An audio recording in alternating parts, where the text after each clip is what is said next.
A paz do Senhor Jesus. Meu nome é Edmilson Silva, sou pastor da Igreja Evangélica Vivendo em Cristo e estamos aqui com mais um vídeo para a sua vida, para a sua edificação. Você que ainda não é inscrito no canal, se inscreva, curte, comente, compartilhe. Não deixe também de ativar o sininho para você ser notificado de todas as nossas publicações. Em especial, o estudo da Bíblia Sagrada capítulo por capítulo. Um estudo sistemático, teológico e também pastoral, para a sua vida, para a sua edificação. Vamos ao tema de hoje, Êxodo, capítulo 3. Êxodo 3 é o capítulo da Bíblia que registra a convocação de Moisés para libertar o povo de Israel no Egito. O estudo bíblico de Êxodo capítulo 3 mostra como Deus se revelou a Moisés no Horebe, em meio à sarça ardente. Por isso, Êxodo capítulo 3 é um capítulo essencial para a compreensão do restante das Escrituras, pois não apenas introduz o início dos acontecimentos que culminaram na saída dos israelitas do Egito, mas também explica que todas as coisas estão sendo governadas por Deus. Nesse sentido, Êxodo capítulo de número 3 prova que Moisés, de fato, foi a pessoa que o próprio Deus escolheu para liderar o Êxodo e ser o grande legislador de Israel. Êxodo capítulo 3, do versículo 1 ao 6, ele vai falar como Deus falou com Moisés ali em meio à sarça ardente. Êxodo capítulo 3 começa com Moisés apacentando o rebanho do seu sogro no deserto, na região ali do Sinai. Apesar de árida, parece que aquela região mantinha algum tipo de pastagem que servia para o sustento dos rebanhos do povo nômade. O texto bíblico diz que, em certo momento, Moisés chegou ao monte de Deus, a Horebe. Essa designação, obviamente, antecipava o fato de que aquele monte seria o local aonde Deus haveria de se manifestar de forma especial, como num santuário na história que estava por vir. Aquele era o Monte Sinai, também chamado de Monte Horebe na Bíblia Sagrada. A Bíblia diz que naquele monte o anjo do Senhor apareceu numa chama de fogo no meio de uma sarça ardente. Então Moisés percebeu que a sarça ardia em chamas, mas ela não se consumia.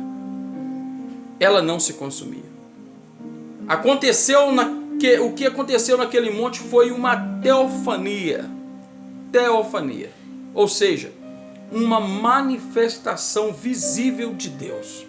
Já tem vários vídeos no canal falando sobre teofania, e em vários textos, em vários capítulos vai surgir a teofania. Teo, Deus, fania, aparições de Deus ou aparições de Cristo no Velho Testamento. Em algumas passagens bíblicas do Antigo Testamento, o anjo do Senhor, e aqui vale deixar claro, o anjo do Senhor, com um ar maiúsculo, é o próprio Senhor. O anjo do Senhor é o próprio Senhor se manifestando a alguém de modo visível e especial. Inclusive, a sarça que ardia, mas não se consumia, era um testemunho da autossuficiência infinita do próprio Deus. Naquela sarça, o Deus que é transcendente se revelou de forma pessoal no meio do fogo para falar com Moisés. Inclusive, o fogo muitas vezes é usado no texto bíblico como um símbolo da presença santa do nosso Deus. A sarça ardente chamou a atenção de Moisés e ele resolveu se aproximar. Então, no meio da sarça, Deus chamou Moisés pelo nome e lhe avisou que ele deveria tirar a sandália dos pés, porque aquele lugar era terra santa. Isso não quer dizer que aquela terra do Monte Sinai tinha algo de especial em si. Tinha algo de especial em si mesmo, ou que ele era um terreno místico. Não. A terra havia sido santa porque a própria manifestação da presença de Deus ali naquele lugar o santificou. A presença de Deus o santificava. Em seguida, Deus se apresentou a Moisés dizendo: eu sou o Deus de teu pai. Eu sou o Deus de Abraão, o Deus de Isaac e o Deus de Jacó. Êxodo capítulo 3, versículo 6. Com isso, Deus estava mostrando que não havia se esquecido de sua aliança com Abraão e também com toda a sua descendência. Moisés, então, escondeu o rosto porque temeu olhar para Deus. Êxodo 3 já antecipa a questão amplamente desenvolvida no livro de Êxodo, de que ninguém pode se aproximar de Deus de qualquer maneira. Ninguém pode se aproximar de Deus de qualquer maneira. Êxodo capítulo 3, do versículo 7 ao versículo 10, Deus mostra que conhece a aflição do seu povo. Depois disso, o Senhor falou com Moisés que havia visto a aflição do seu povo no Egito. E ele havia ouvido o clamor dos israelitas e estavam atentos ao sofrimento deles. Então havia chegado o momento de Deus livrar o povo escolhido das mãos dos egípcios e fazê-los subir à terra prometida. A terra produtiva e farta, uma terra que emana leite e mel. Êxodo capítulo 3, versículo 8. Porém, Deus deixou claro que aquela não era uma terra deserta.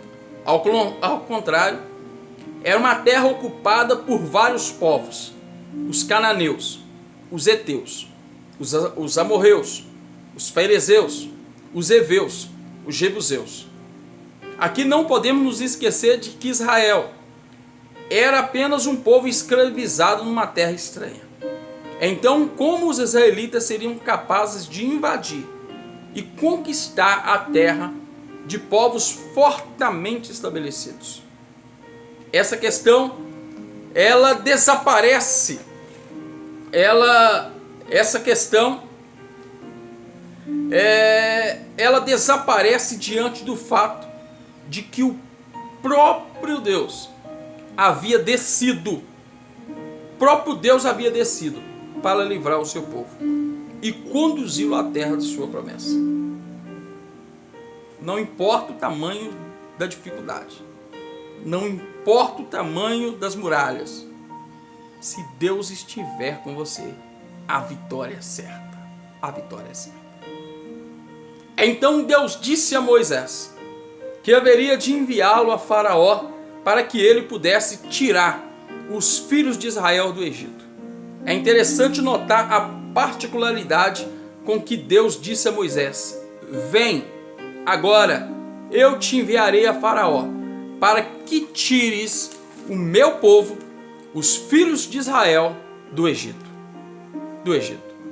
Perceba que Deus não diz a Moisés para que tires o seu povo, mas diz para que tires o meu povo.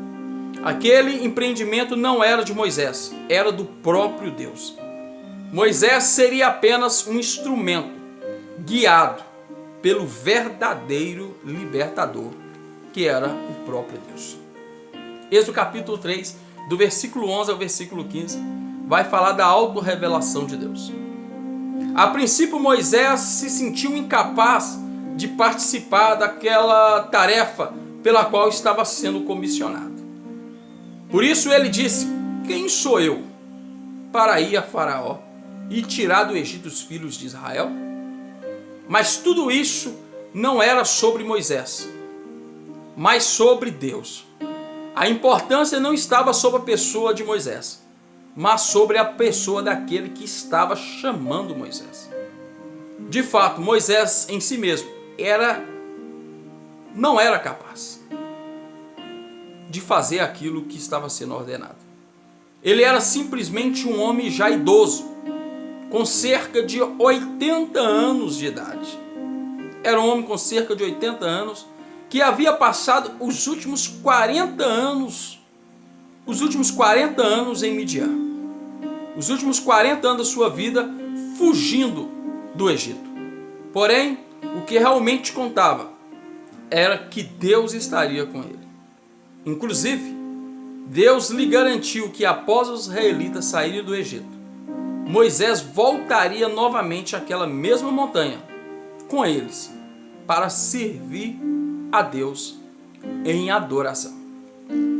Na sequência, Moisés antecipou uma pergunta que certamente seria feita pelos israelitas.